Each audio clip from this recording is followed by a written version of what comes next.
The CBS Radio Mystery Theater presents...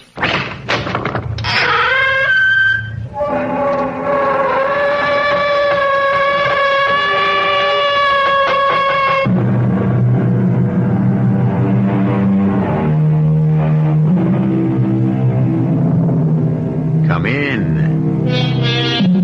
Welcome. I'm E.G. Marshall, your chaperone at these arcane revels, which are celebrated here 7 times each week.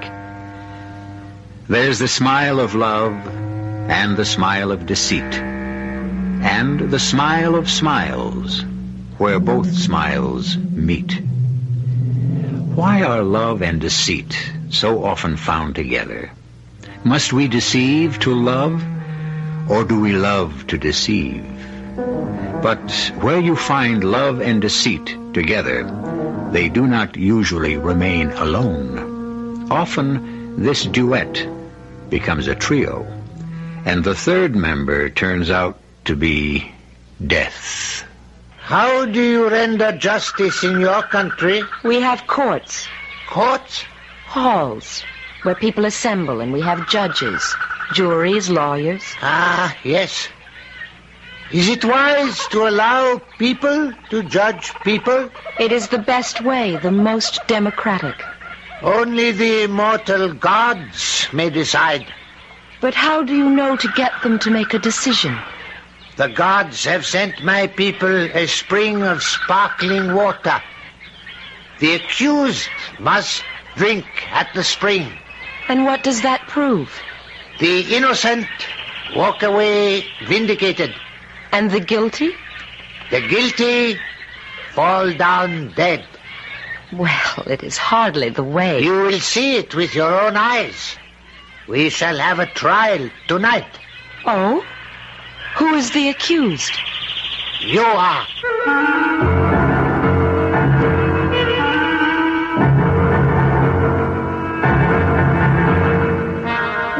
Our mystery drama, The Smile of Deceit, was written especially for the Mystery Theater by Sam Dann and stars Jennifer Harmon. I'll be back shortly with Act 1.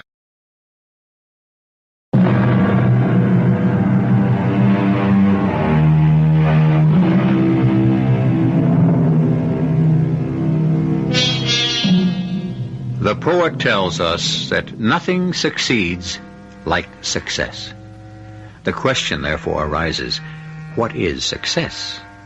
That depends on whom you ask. Inquire of the philosophers, and you'll soon discover that, as a group, they tend to knock it. They say things like, success has always been a great liar, or the greatest success is an early death.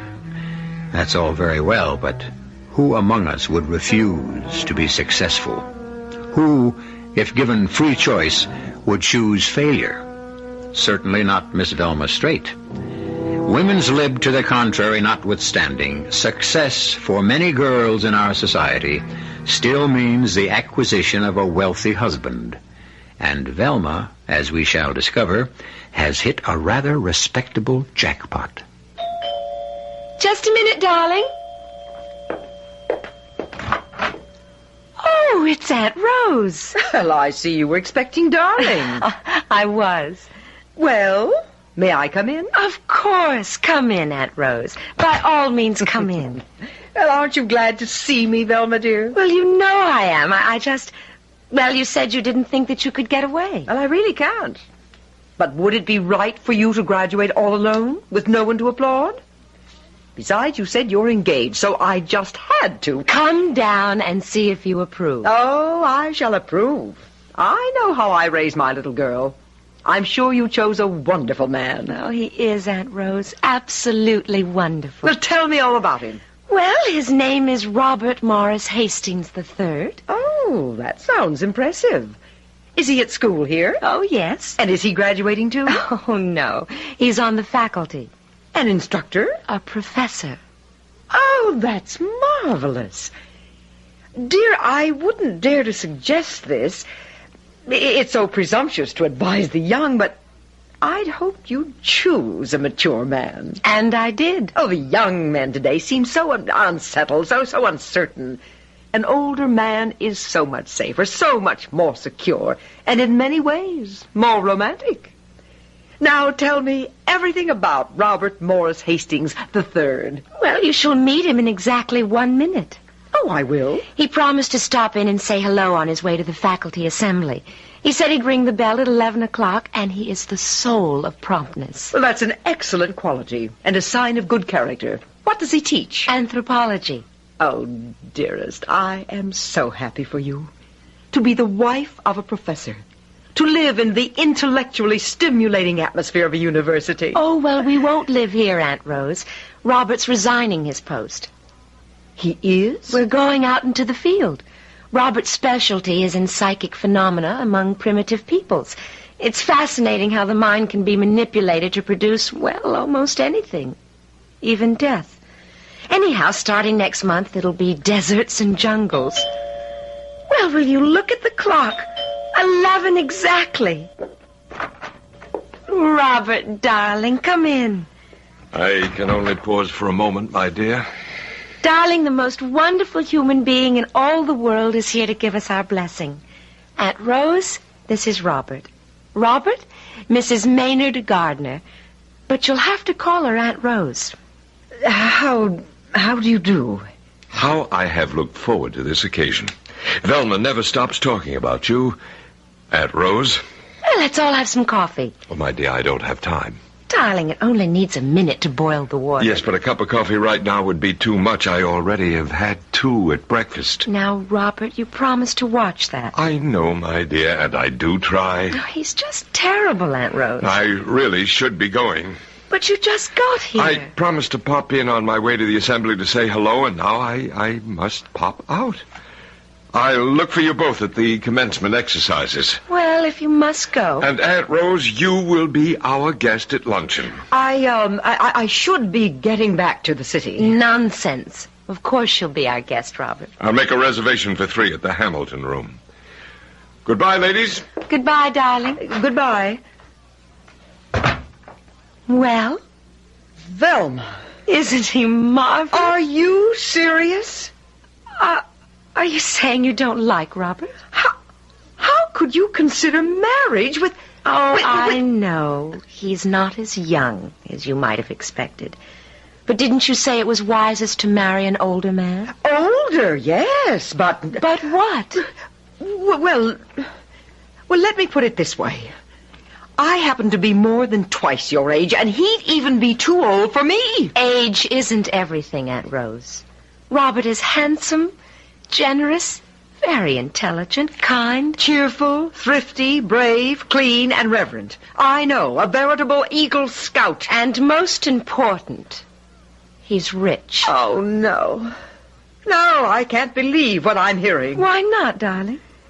You would marry for money?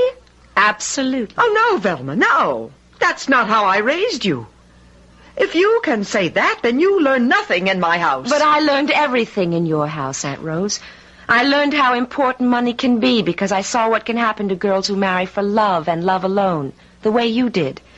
I saw what happens when a cheerful spirit is hemmed in by too small a house and badgered by too small a budget. Your uncle and I were deeply in love. My uncle and you were deeply in debt. Velma, what happened to that idealistic young girl who went off to college 4 years ago? I grew up. Giddy, romantic love is a peculiarly American myth. Oh, really? It's because we're still a very young country. We have yet to get rid of our juvenile fantasies. Love is a fleeting, ethereal emotion. How can you base a marriage on it? How? Yes, dear, how? Marriage is a contract. And a contract should be guaranteed by some solid collateral. Very well.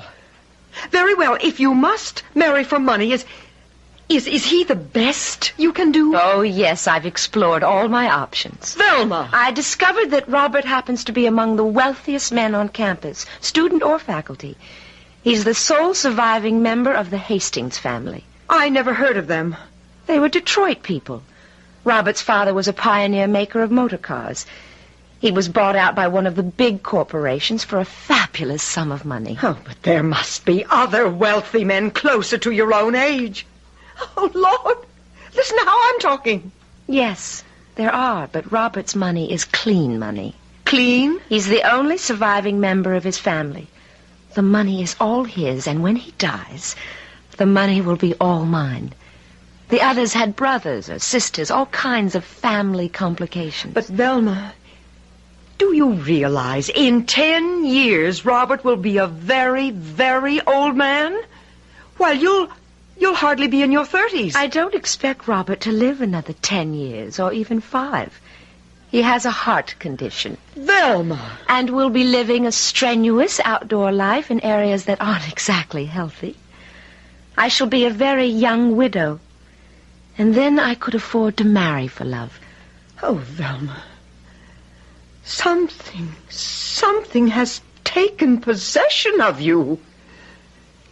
Suppose 5 or even 10 years go by and Robert is still alive. Suppose somehow he may live on to an incredibly old age. Then I suppose I'll have to burn that bridge when I get to it.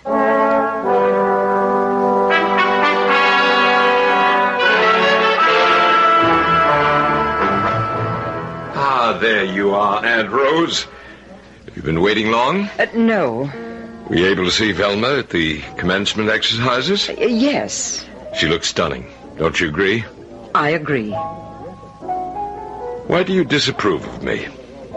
The fact that you would have to ask such a question would indicate that you couldn't possibly understand my answer. Well, why not answer anyhow? Well, first and foremost, this dramatic disparity in your ages. Why should it bother you? Because Velma is being cheated out of a young and vigorous husband. Evidently, that doesn't bother Velma. It will. Why do you suppose she wants to marry you? For my money. You're shocked. Why? I never heard of anything so cold-blooded, so practical. If money is so important to her, why shouldn't she marry for it? She loves me. She loves me for the security I can give her. Why do you want to marry Velma? Well, because I love her. No. You must let me finish. I love her for the beauty and the freshness she brings into my life. Oh, it goes against all logic, all reason. I don't know what you did. Perhaps centuries ago it might have been called witchcraft. Such a statement is beneath you, Aunt Rose. Well, I cannot explain it any other way. Only ignorant people explain away what they can't understand by witchcraft. Not everyone has your values, your attitudes, your perspective on life. You're a clever man, a convincing man. But I can't be had. I insist. You must have cast a spell over Velma. How can you be sure Velma hasn't cast a spell over me? Well, I can't be sure of anything anymore. Aunt Rose? Robert? Oh, there was such a crowd. Sorry I kept you waiting. No, I'm not. I wanted you to get to know each other. Aunt Rose, isn't he just marvelous? Tell me, Aunt Rose, what do you say now? Bless you, my children.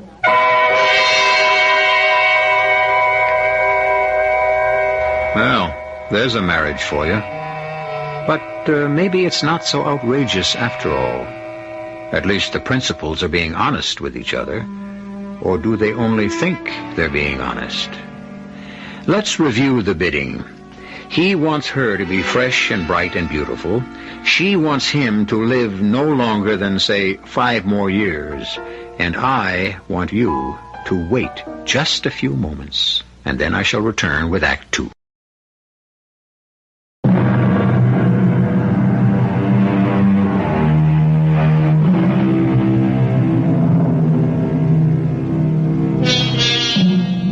What is the best basis for a marriage? The question has intrigued the sages since the original introduction of men and women. It would appear, however, that the best basis is the one that works best for the individuals concerned. You have already met Professor and Mrs. Hastings, Velma and Robert. May and December. Since each had what the other wanted, shouldn't they be able to look forward to a successful marriage? It all goes back to what I said at the very beginning. What do you mean by success? Well, here's Aunt Rose to bring us up to date. And so they were married. And they left immediately on a combined honeymoon and field trip to study the customs of a remote tribe in the Amazon. At first, Velma wrote often. But a year went by, then 2, 3, 4, even 5. And her letters became more and more infrequent, and less informative.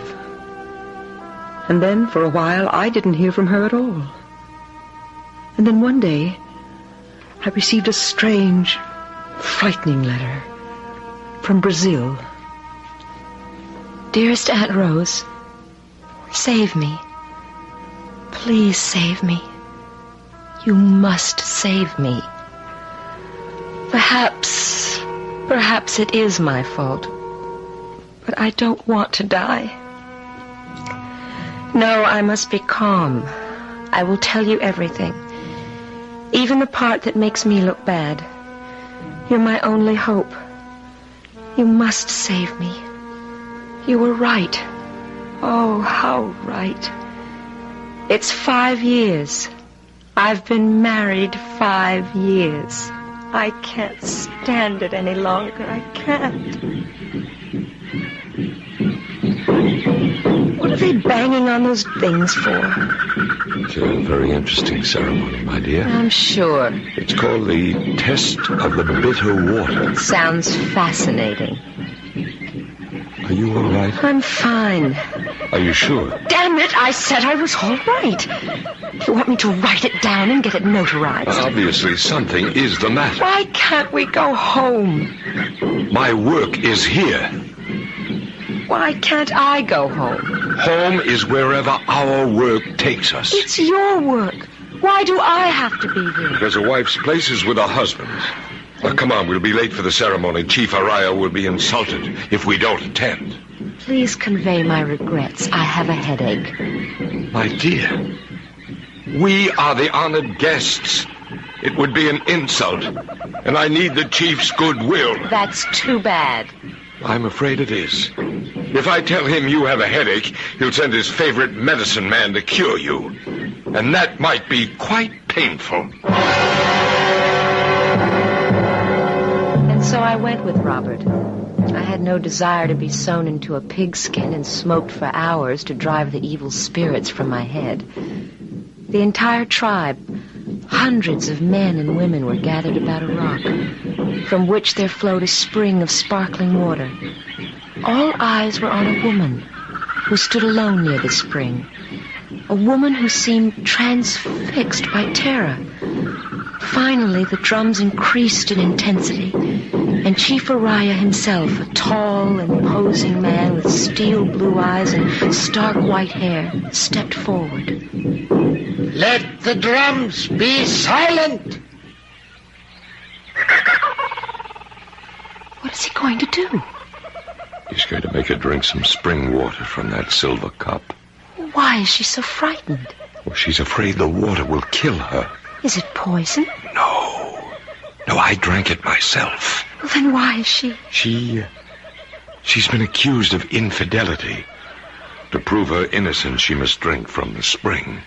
If she is guilty, the water will kill her. But if it's not poison, how can it kill her? Well, that's what these people have believed for hundreds of years. If she's guilty, she'll die. I've seen it happen. But how can it happen? That's what we're here to study. Well, suppose she refuses to drink. That's an admission of guilt. She'd be stoned to death. Marva, daughter of Reina, wife of Corey, step forward. I accuse you of infidelity. I accuse you of disgracing your family, shaming your husband, and soiling the honor of this tribe. Do I speak truly? No, Shall you then submit to the test of the bitter water? Will you drink the bitter water? Please believe me. Why do you avoid the test? The water is pure. See, I drink. See, my wife drinks. See, your own mother drinks. The water is pure, but only for the pure of heart. What have you to fear if you are a virtuous woman? I'm innocent. Innocent. I swear to you, I am innocent. Then drink. Take the cup. Take it in your own 2 hands. Raise it to your lips. Drink. And now the gods will judge you. Drain the cup. Now, throw the empty cup to the ground. Immortal gods, what is your judgment?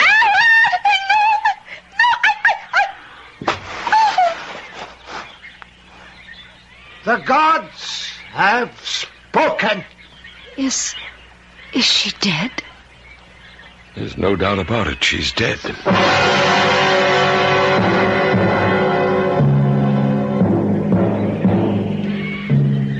What do you mean I can't wear pants? I didn't say you can't. Well, what did you say? I only said Chief Araya thinks that they're immodest. Immodest?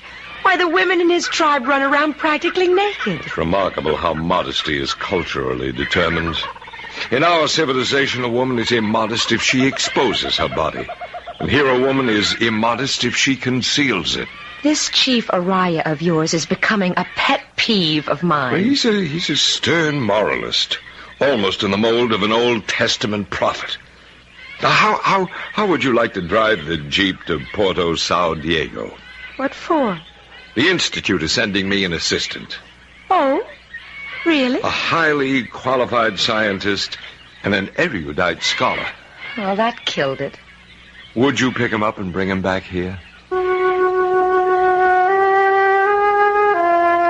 I don't know, Aunt Rose. Tell me, does life get its ideas from the movies? Because he's tall and he's good looking. And he's not old. He's young. And he's everything I've been missing and longing for in a man. Everything I thought was unimportant. How can I describe it?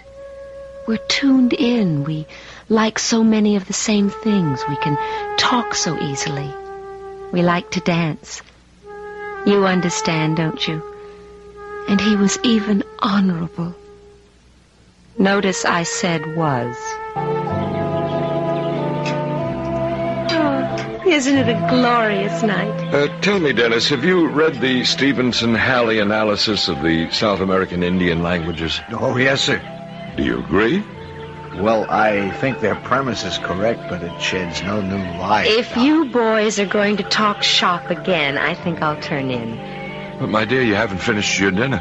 You can't go to bed yet, Velma. We have to have our dance. Professor, do you mind if I ask your wife to...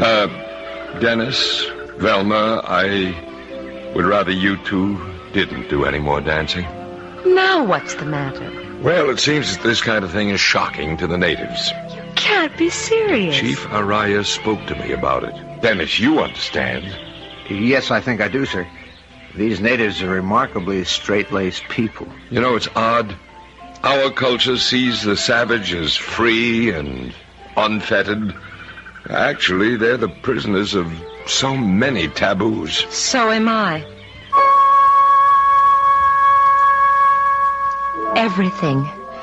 Everything wrong that happens from here on is my fault. All my fault. I admit it. We were walking in the forest and suddenly... Don't move! It's all right now. Just a snake. Just a snake. No, he wasn't going to bother you, but you disturbed him. I'm sorry I had to shoot him. Sorry? Why, the murderous thing. We do enough to destroy the balance of nature as it is. What did you say? The balance of nature, it means that I know what it means. In my own way, I've destroyed a certain balance of nature. You have? How? And in destroying it, I'm also being destroyed. Slowly. Are you... something the matter? Hold me. Please hold me. About, Closer. Closer. Velma, we shouldn't. We should. But this isn't right. Don't you want to? Yes. I want to. But I... Then don't talk.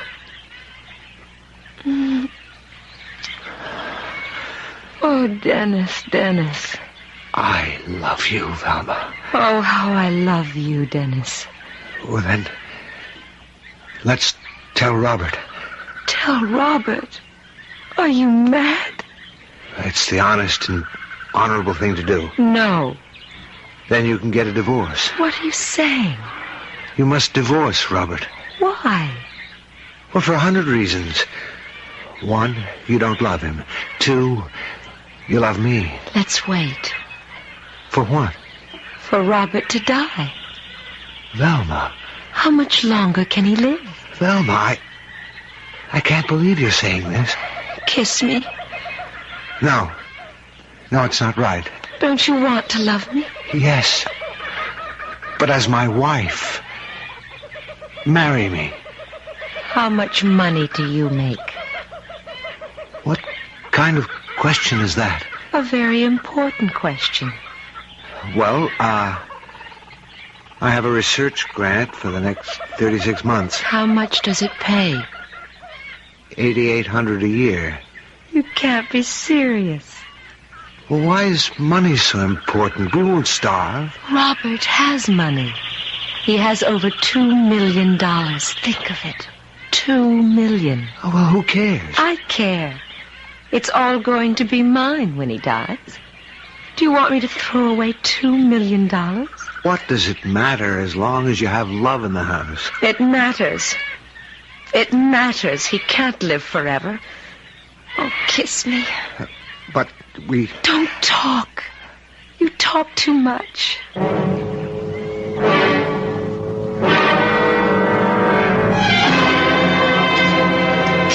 Darling, you're not eating. I'm not hungry. You want to go for a walk? Well, we can't go for a walk now. The whole camp will know. Oh, what's the difference? Robert's asleep. I think he's not well. Maybe we'll be free sooner than we think. I can't believe we're having this conversation. Robert is the best friend I have in all the world. He taught me everything I know. And how do I thank him? I betray him. That's an old-fashioned word, darling. Its meaning never changes. Let's tell Robert now. I can't. I won't. Then I will. I'll swear to him it's a lie. I'll swear you wanted to seduce me, and because I refused, you're trying to... Do you know I think you would? And for you, I betrayed my best friend. I even betrayed myself. Dennis, don't look at me like that. No, Dennis. Please, no.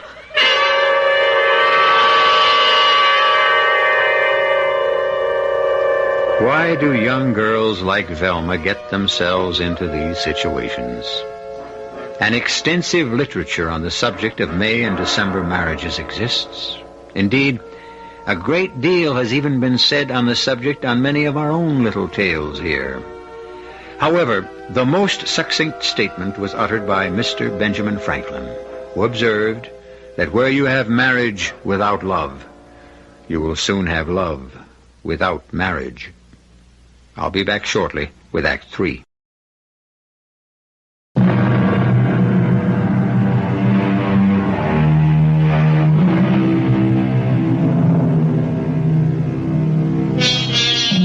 Velma Straight, against the advice of her Aunt Rose, has married a man many years her senior. And way back in Act 1, practically all of you were predicting what was bound to happen. Well, why shouldn't it have happened? It's what usually happens in life, isn't it? The ancient Greeks called this kind of thing fate, and it happens to more people than you would think. Yes. I betrayed myself. Do you hear, Velma?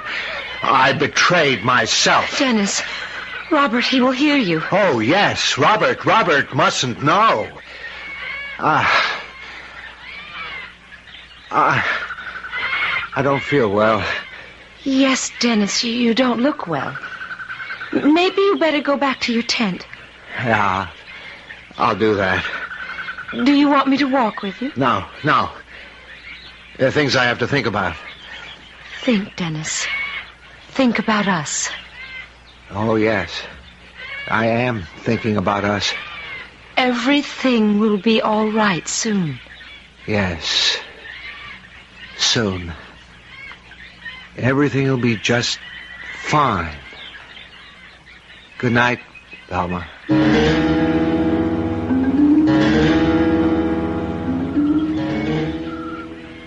Velma? Oh, did I wake you? No, I've been lying here thinking. Did you and Dennis talk about anything interesting at dinner? Oh, not particularly. He's quite depressed. Oh, really? Yeah, there was a job to head a research foundation, very prestigious, well-paying, and he put in for it. I didn't know that. I was amazed. I didn't think money and prestige were that important to him.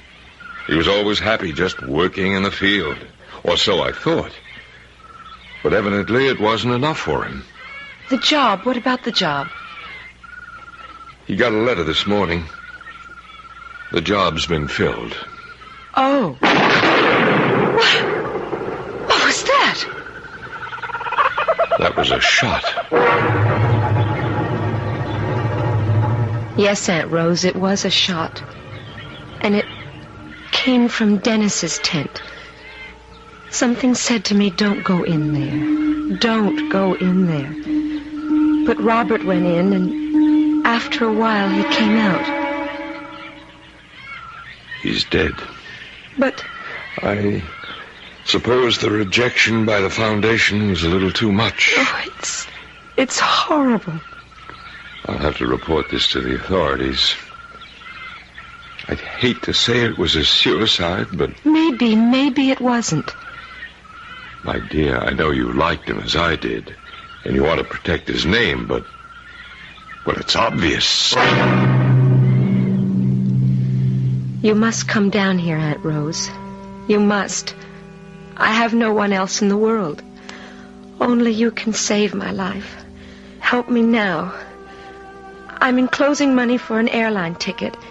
You take the plane to the city of Brasilia, and then a bus to Sao Diego at the edge of the jungle, and I'll meet you there with the jeep.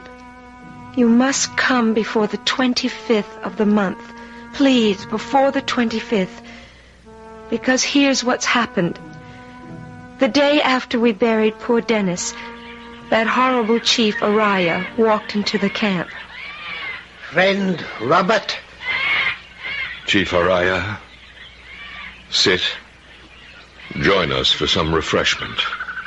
I am not permitted to eat and drink at your table.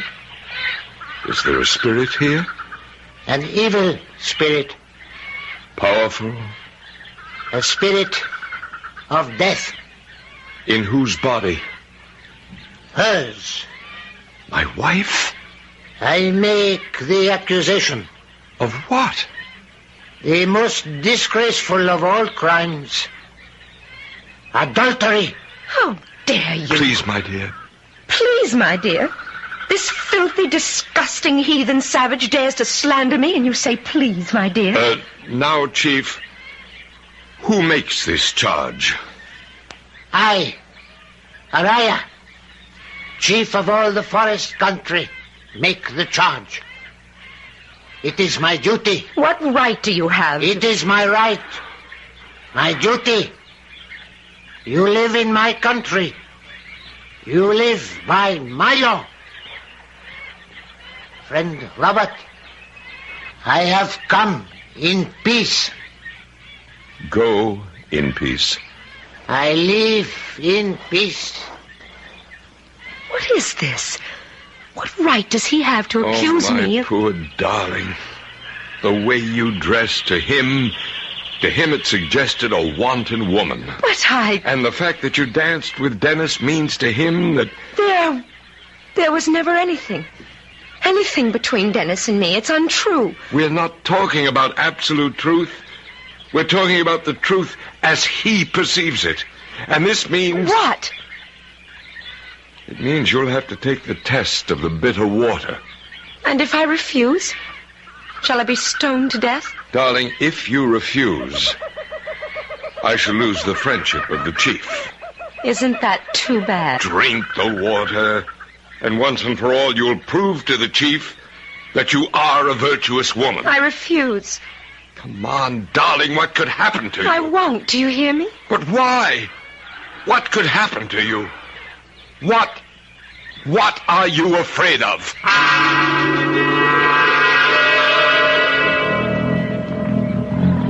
Well, what are you afraid of, my dear? I don't know, Aunt Rose. Oh, I'm so glad you're here. Oh, it's such beautiful country. It isn't. It's hot and humid, and there are flies and mosquitoes and bugs and snakes. Now, dear, pull yourself together. I don't know what to do. Well, if the water isn't poisoned, drink it. What can happen? I'm just scared. Well, then don't drink it. Well, then Robert loses all the years and effort he's invested in this tribe. Velma, if you are terrified by the prospect of that test, then regardless of the cost, don't take it. And if I don't, then Robert will surely divorce me. Well, that might be best for you both. Oh, no, not now. Not after these 5 wretched years. I never knew how miserable a woman could be. I may have tried to tell you that a long time ago. I know, you were right. You were always right. But that doesn't help me now. Robert's visibly fading. He can't live much longer.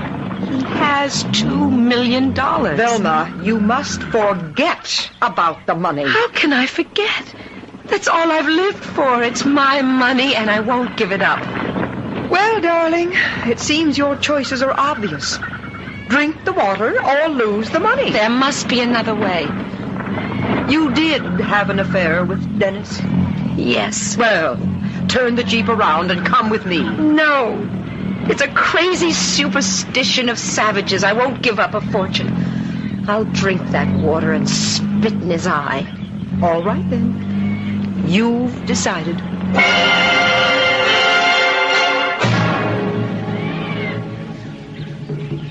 Thank you for seeing me, Chief Araya. You come in peace? Oh, yes, certainly. How may I serve you? You are a fine woman. Fine-looking woman. Thank you. My niece, Robert's wife, this test, it is to be tomorrow evening? Yes. Oh, it's very upsetting to her. Why? What is there to fear? She is innocent. Chief, she is not as strong as the women in your tribe. She comes from another world. You are a man of wisdom. You understand another world where customs are different. A world where women may commit adultery? No. Even your world says no. Even missionaries from your world say your God says no. But she is very upset. Why? If she is innocent, what is there to fear?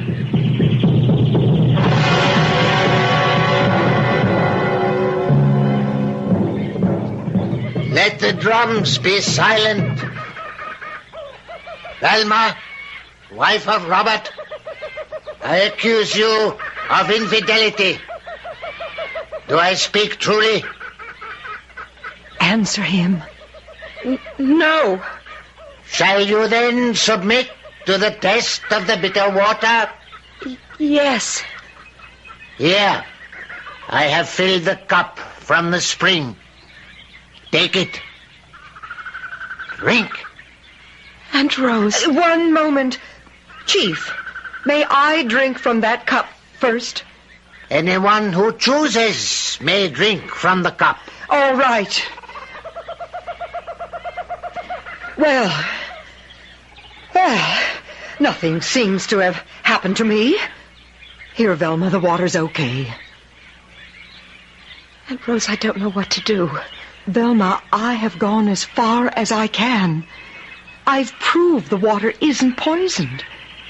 Now, dear, you must decide. What am I, some stupid native woman? Why am I afraid? Hand me that cup. Take the cup in your two hands. Raise it to your lips. Drink. Now the immortal gods are judging you. Throw the empty cup to the ground. Aunt Rosa. Velma, what? Child, you're all right. You're all right. Aunt Rosa. I see Dennis. He's pointing that gun at me. He wants to kill me, too. He wants to take me with him. No, I don't want to die. Stop him. He wants to kill me. No, she isn't. She is dead. Oh, she can't be. She is dead. The immortal gods have spoken.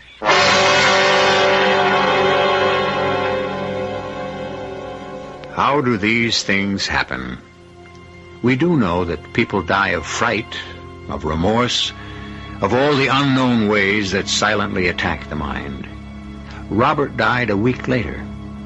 The shock was obviously too great for him as well. Velma was wrong. Robert didn't have $2 million. He had $5, and all of it went to a research foundation, which is where all of it, except for a small bequest to her, would have gone anyhow.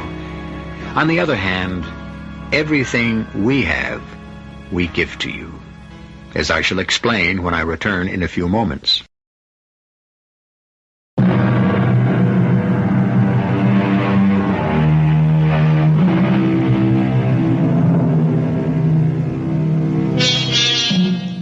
The question that faced us in the beginning still confronts us here at the end.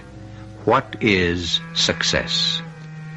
According to the poetic Mr. Thomas Gray, all that beauty and all that wealth ever gave awaits alike the inevitable hour. The paths of glory lead but to the grave.